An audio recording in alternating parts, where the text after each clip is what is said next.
thud, there. That is the satisfying sound of gravity taking over. I've closed the book on the myths.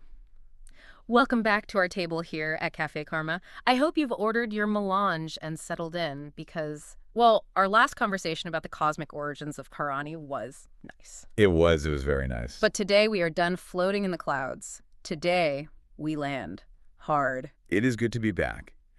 And yes, landing is exactly the right word for it. We spent the last deep dive looking at the soul of this star, the energy of birth, death, the transition between worlds. Right, the big picture. But for you listening right now, that can all feel a bit abstract. We have to ask the real question. What did this energy look like when it has to pay taxes? When it walks into a board meeting.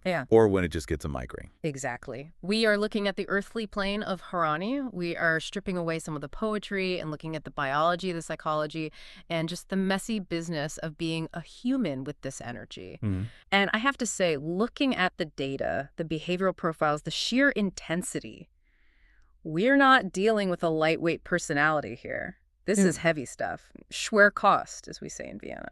Not at all. And if you really want to understand the human being holding this energy, maybe it's you, maybe it's your partner, you have to start with the totem animal. The animal symbol. In the Vedic system, every single star has an animal counterpart that sort of dictates its earthly behavior.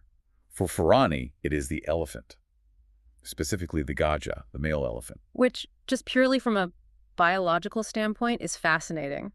When you analyze an elephant, what's the primary attribute? It isn't the trunk. No. It's the mass. It's the ability to bear a weight that would just crush any other creature. And that is the spiritual essence, burden bearing. In the ancient texts, Bharani is often called the bearer. The bearer. If you have this placement, you likely feel this in your bones. You're the one who carries the heavy loads for the family, for the company, for your friends. You don't buckle under pressure. In fact, you were almost designed to hold it.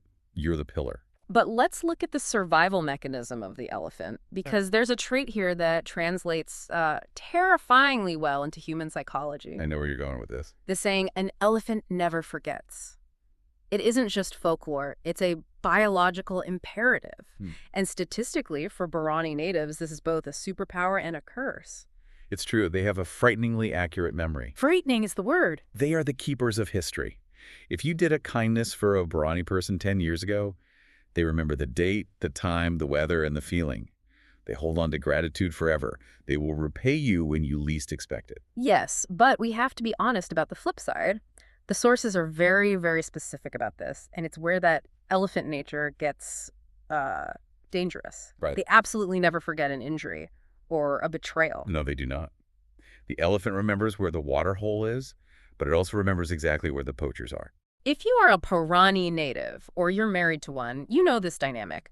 A Bharani person is the type who will bring up a specific sentence you said in an argument in, 1998. Oh, yes. They keep a ledger. And they can be incredibly vindictive. They're often just waiting for the right moment, maybe years later, to settle the score. It's not just anger. It's a calculated return of energy. That sounds harsh, but I think we need to reframe it a bit. Yeah. It comes from a place of deep protection. Okay. Think of the elephant herd. If a predator threatens a calf, the elephant doesn't just get annoyed. It destroys the threat. It tramples it. Bharani people are the ultimate protectors of their herd. Their family, their circle. Exactly. If you are in their circle, they will stand between you and the world. But if you threaten that circle, well, then you get the tusks. And we will get to the tusks later. And there is actually a bizarre medical connection there that I found in the anatomy texts. A real schicksal, if you ask me. But first, I want to unpack the internal world of this person. Yeah. Because when you read through the psychological analysis, you see this constant swinging back and forth. It's not stable. It's a pendulum. The pendulum of extremes. This is the core struggle of the Bharani soul. On one side, you have total Puritanism, severe self-restraint.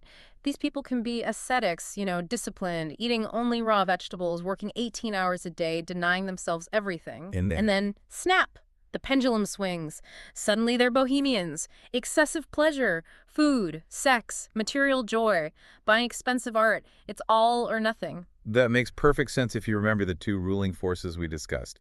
You have Yama, the god of death, who represents discipline, restriction, moral law. The strict judge. And then you have Venus, the planet of passion, creativity, and sensory experience, the wild lover.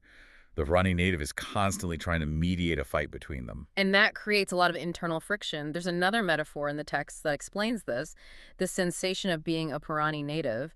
The symbol of the star is the yoni, the womb. Now, usually we think of the womb as nurturing, warm, fuzzy. But the sources highlight a different aspect. They do. We have to look closer.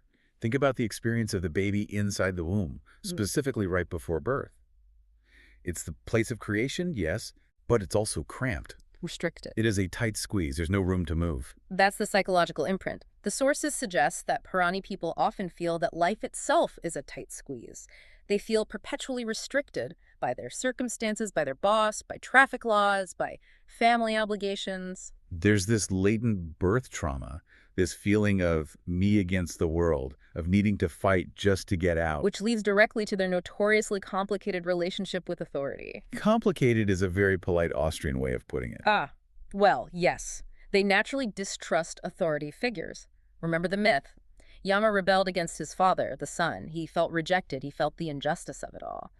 So if you're a Bharani person in a workplace and you perceive the boss is unfair, you don't just complain to HR, you lead a mutiny. But they break rules to find a deeper truth. They aren't rebels without a cause. They are rebels for a cause they feel in their gut. You think so? Absolutely. They cannot tolerate what they perceive as false authority. Because they carry the energy of death and truth, they see right through the petty power plays of middle management. Perhaps. Or maybe they just hate being told what to do. But look, we can't generalize.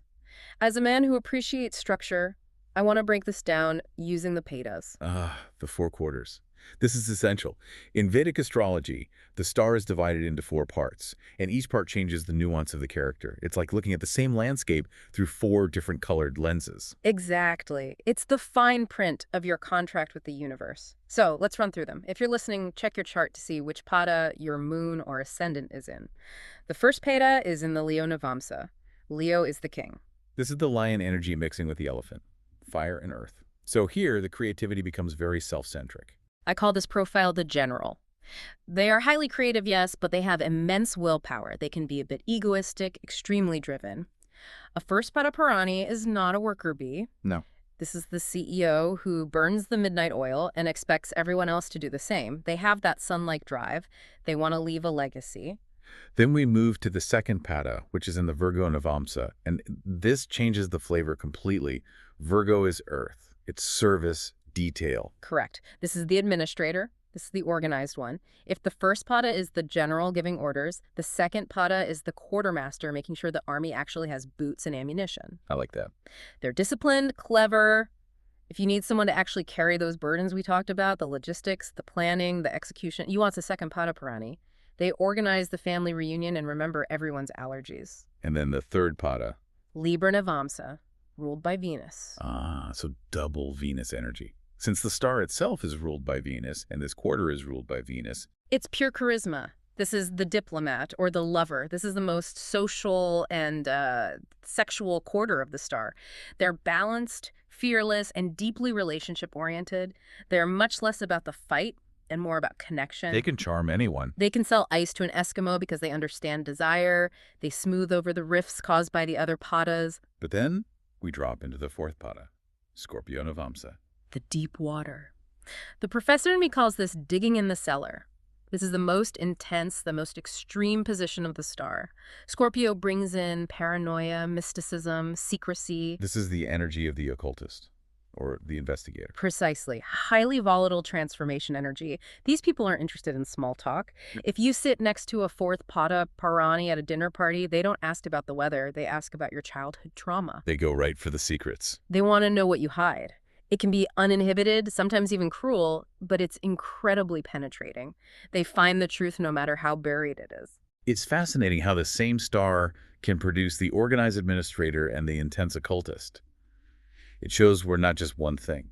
So with all this intensity, this burden-bearing, this pendulum, where do these people actually work? We have a listener out there asking, what's the career path for a soul that understands life and death so intimately? Well, you just said it, life and death. Yeah. If Bharani is the portal of entry birth and the portal of exit death, then their professions often line up right at those gates. The medical field is the obvious statistical spike here, but specifically the extremes of it. We see gynecologists, midwives, pediatricians, people dealing with the yoni, the entry point. Helping souls come in. But then look at the other side, pathologists, hospice workers, undertakers.